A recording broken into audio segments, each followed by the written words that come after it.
All right. Good morning, everyone. This is Kristen Mackey. I'm a Public Information Officer at the Washington Department of Health. We are here today to give an update on the E. coli outbreak. And here we have Dr. Lindquist, who is our Acting State Health Officer. We have Beth Melius, who is a Senior Epidemiologist and the Supervisor of our Foodborne, Waterborne, and Enteric Disease Program. And we have Joe Graham, who is a Food Safety Specialist and the Supervisor of our Food Safety Program. So we will get started and have each of Beth and Joe share a quick overview of where things stand right now and what our role looks like, and then we will open up to Q&A. So Beth, we'll go ahead and get started with you. Great. Hi, everyone. Good morning. So a few weeks ago, our partners at Public Health Seattle King County began investigating a cluster of patients with E. coli 0157. They initially reported a possible link to fresh produce, and then when more cases were reported from additional counties, we at the Department of Health took the lead on the investigation. At that point, we continued to collect information from the new patients that were reported, and we discovered a possible link to PCC brand yogurt that was produced by Pure Eire. So at this point in the investigation, we have 11 confirmed cases. That's 8 cases from King County and 1 each from Walla Walla, Snohomish, and Benton County. 7 of those people have been hospitalized and 3 people have developed hemolytic uremic syndrome, or HUS, which is a serious condition as a complication of E. coli. I think that's it for me. Good morning. I'm Joe Graham, as Kristen mentioned. And so what we do in our role with the food safety program is we work with Beth and her team of epidemiologists. And as food is identified, we start working with our local health partners and also the industry stakeholders, in this case, grocery stores. We learn where the cases consume their food. We start investigating what specific brands of food we're talking about. In this case, of course, it ended up linking to yogurt from PCC Community Market brand yogurt produced by Pure Eire Dairy. And then we get that information and we go back to where the food is processed. And once we get back to the processor level, in this case, the Pure Eire Dairy, we contact our State Department of Agriculture, who regulates that processor, and then they begin work on working with the firm on other potential actions. And that's where we are up to this point with that side of the investigation. All right, thank you both. We will go ahead and get started with any questions that we have from the reporters here. So if you want to go ahead and raise your hand, and it looks like Nick, we've got you first. Go for it. Awesome, thanks so much. What are, obviously we know the brand of yogurt potentially, but I was wondering what you want to tell folks who may still have that. Is there a specific serial number or a specific type of yogurt specifically that folks should probably return or get rid of?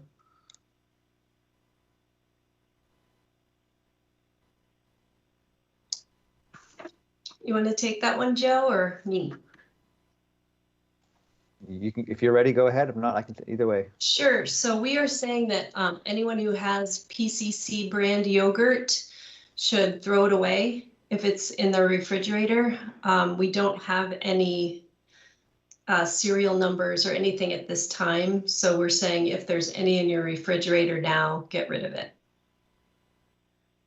And just to be clear, you guys, Pure Eire is E-I-R-E. And if you go on their webpage, they actually have done a voluntary recall, and they give instructions to folks that have bought their product or their customers. All right, we'll go to Jessamine next.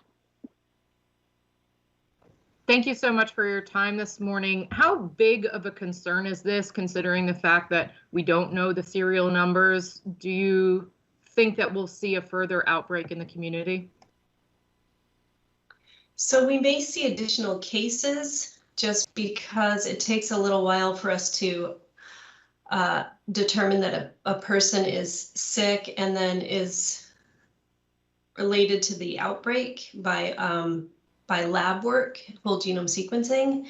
So we may still see additional cases, but the fact that the firm recalled the yogurt and hopefully people are getting rid of it, we should not see a huge increase.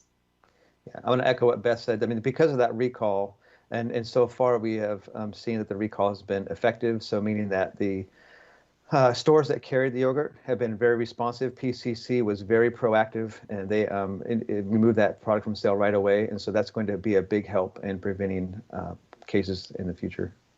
Mm-hmm. But we very well may see more cases again as the testing catches up. So that could be something that you will see. The numbers may go up.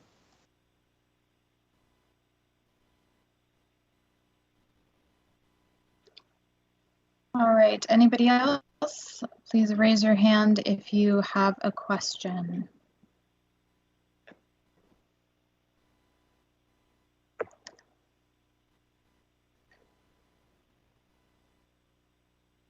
While we give folks a minute to raise their hand if they'd like to share, Beth, do you want to tell folks just a little bit about what we want to make sure that people know about this? Sure. So the most important thing is if anyone has this PCC brand yogurt in their refrigerators, please do not eat it and throw it away. And then the other thing is if you develop symptoms of E. coli, which could be diarrhea, often bloody diarrhea, severe abdominal pain, vomiting, please go see your provider. Okay. It looks like Joey's got a question, but is not able to raise hands. So Joey, go ahead, and if others are having the same issue, just pop it in the chat and we'll call on you that way. Hi, thanks for sorting that out. In Snohomish County, the health district reported 2 E. coli cases.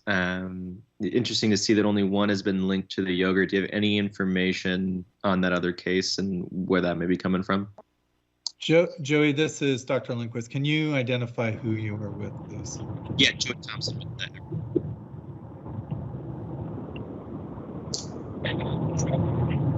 Sure. So the reason that second case is not included yet is because we're only reporting confirmed cases. So that means it just has not gone through the whole genome sequencing process in our laboratory yet. It's likely that it will match, but we are waiting to see that result.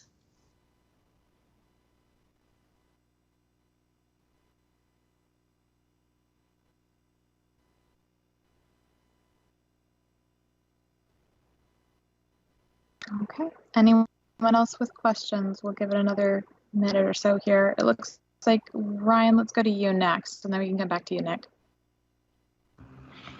Okay, thank you for that. I'm just curious if this particular strain of E. coli, if somebody gets sick enough, if it's possible that this could be deadly. It is a severe illness, and yes, it could be deadly.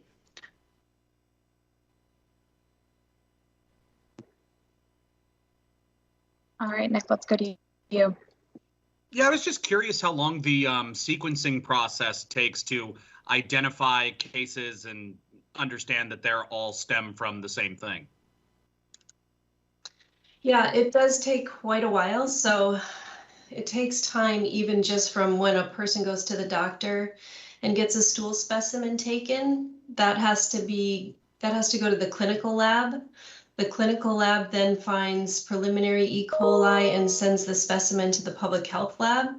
Then our enterics division in the public health lab work up the specimen to give it to whole genome sequencing. So all of this takes a couple days each step.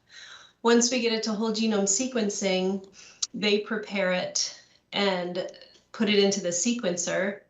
That takes time to upload and get into the system with all of the other sequences so that they can analyze it and then see where the matches are.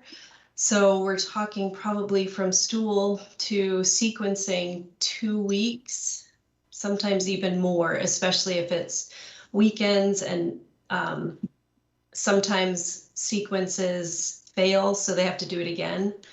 It's just the nature of the laboratory. So yes, it could take a couple of weeks. And just to be clear, you guys, this is the same technology we use for COVID sequencing right now. So there's a lot of competition for pandemic resources. So just put that in perspective also. This is our future, by the way, this technology of doing DNA fingerprinting or whole genome sequencing. I was about to ask if they were the same, so thank you. And looks like we've got Jessamine again. Thank you, Jessamine with Q13. I'm actually wondering, this question is for Joe. When you do identify the source, how far does that go back? And where are you in backtracking the tracing of this outbreak?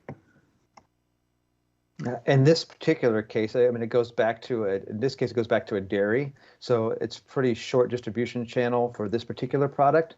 There are a few suppliers in between, sometimes a market and let's say the direct dairy, but we definitely have it back to the dairy, and WSDA, the Washington State Department of Agriculture, is now investigating and looking into what may have happened at the dairy to cause this. Does that help, Jessamine? Yeah, would you qualify this as a small outbreak then in that case? I don't think I want to qualify this. I mean, no, I don't want to qualify this small just because it's right now it seems like it's only in Washington State, but unfortunately, we've had some individuals hospitalized. So I don't like to quantify it that way. So it's very serious, unfortunately. And so regardless of the fact that we're only reporting, let's say 11, it's a serious outbreak with hospitalizations.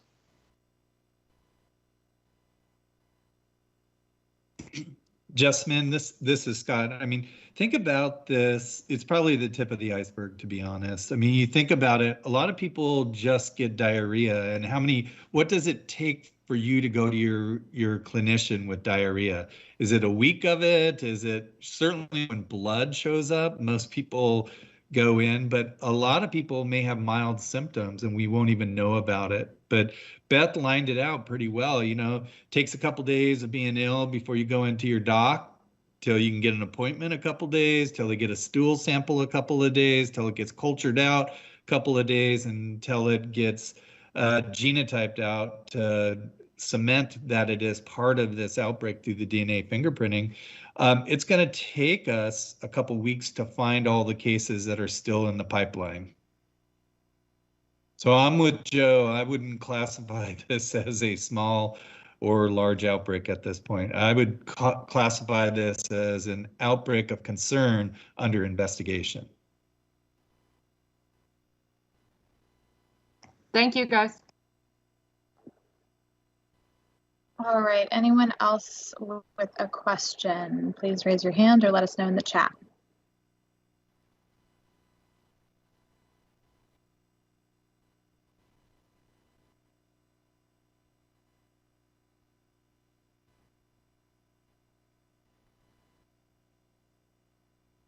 Okay, if there are no additional questions, then we will go ahead and wrap up for today. And you can reach out to Teresa and myself if you have any additional questions or need more info from DOH. Thank you all for your time this morning.